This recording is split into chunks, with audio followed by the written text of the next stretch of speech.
Correction de l'exercice 4, page 107. Complète les tableaux de proportionnalité en indiquant à chaque fois comment obtenir la troisième colonne à partir des précédentes. Donc on va essayer de travailler sur les colonnes, donc utiliser la méthode 2 ou la méthode 3. Donc premier tableau, j'ai 4 et 12 et je veux aller à 28. Donc le plus simple ici, c'est d'effectuer une multiplication par 7. 7 fois 4, 28. Donc 9 fois 7, 63. On a utilisé la méthode 2 pour le faire. Donc 9 fois 7 égale 63. Autre technique que l'on pouvait utiliser en utilisant la méthode 3. 28, c'est 2 fois 12 plus 4. 2 fois 12, 24, plus 4, 28. Donc on aurait pu faire 2 fois 27 plus 9. 2 fois 27, 54, plus 9, 63. Donc avec la méthode 2 ou avec la méthode 3, on pouvait résoudre ce tableau. Tableau B, on a 8 et 14, 7, 12, 25 et 56. Alors ici, le plus simple est de passer de 7 à 56 en multipliant par 8. 7 fois 8, 56. Et donc je vais multiplier par 8 la première colonne. 8 fois 8, 64. La colonne du milieu, ici, ne me sert vraiment pas. C'est beaucoup plus compliqué de l'utiliser. Tableau C. Alors, j'ai 100, 7 et 179.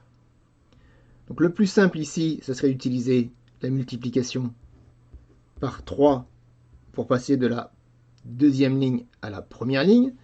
Mais l'énoncé me demande d'utiliser les colonnes. Donc on va essayer de trouver une manière d'utiliser les colonnes. Donc si on me demande d'utiliser les colonnes, je vais devoir passer à 179. Donc 179, c'est 100, plus 70, plus 9. Donc j'ai la colonne 100. La colonne 70, on peut l'obtenir facilement, à partir de la colonne 7. Il me manque la colonne 9, que je pourrais obtenir facilement, à partir de la colonne 1.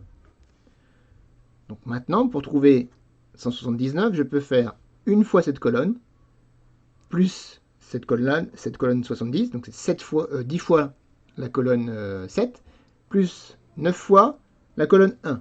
Donc tout ça, c'est bien compliqué pour trouver le résultat qu'on pouvait obtenir par une simple multiplication par 3. Et on va quand même le faire. Donc on a dit une fois la colonne 100, donc 300, plus 10 fois la colonne 7, c'est-à-dire la colonne 70, 210, plus 9 fois la colonne 1, c'est-à-dire 9 fois 3, 27. On obtient 537. Donc vérifions qu'avec la technique 1, en faisant 179 multiplié par 3, on obtenait aussi 537, ce qui était bien plus rapide ici.